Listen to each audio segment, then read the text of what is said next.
দাদাবাবু, হ্যাঁ বল। একটা কথা ভাবছিলাম, বলবো। ভেবেছিস, বেশ করেছিস, বলার প্রয়োজন নেই। না বলে তো আমি তো ঘুমোতেই যা পারবো না, আমাকে তো বলতে হবে। ঠিক আছে বল। ভাবছি আমি পড়াশোনা শুরু করব। পড়াশোনা করবি? এই এতদিনে একটা ভালো কথা বলেছিস। যাক, ভালো হয়েছে, কর। ইংরেজি মিডিয়ামে ভর্তি হব। আরে ইংরেজি মিডিয়াম হবে ওটা, ইংলিশ মিডিয়াম। ঠিক আছে, ওই হলো, আমি ওইতে ভর্তি হব। আমি আমাকে অ্যাডাপশনের ব্যবস্থা করে দিই। ওটা অ্যাডাপশন নয়, অ্যাডমিশন। ওই হলো, তাই আমাকে ব্যবস্থা করে দিই। শোন, ওইভাবে হয় না। আয় কি আই? আয়। আরে ওটা আইনাটা ভাই। আচ্ছা, ঠিক আছে। তার জন্য ভালো করে তোকে প্রশ্ন করবে ওরা।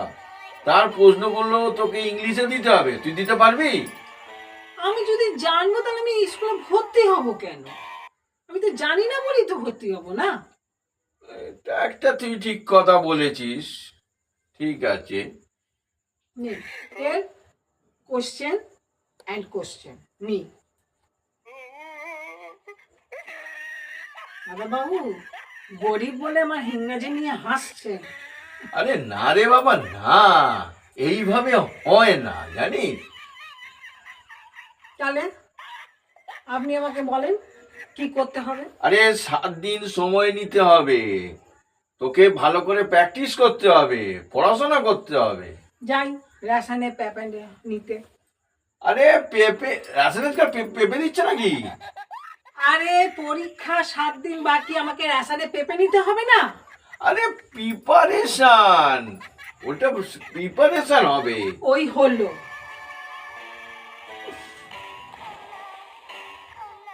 যাই তাহলে আমি প্রিপারেশনটা নিতে যাই। আরে প্রিপারেশন নয়, ওটা প্রিপারেশন। ওই হলো। উফ, নাকি কষ্ট করলে কেস। হায় ভগবান, আমাকে তুলে নাও, তুলে নাও। অত সহজে ওনার দেখা মেলে না, তার জন্য কষ্ট করতে হয়।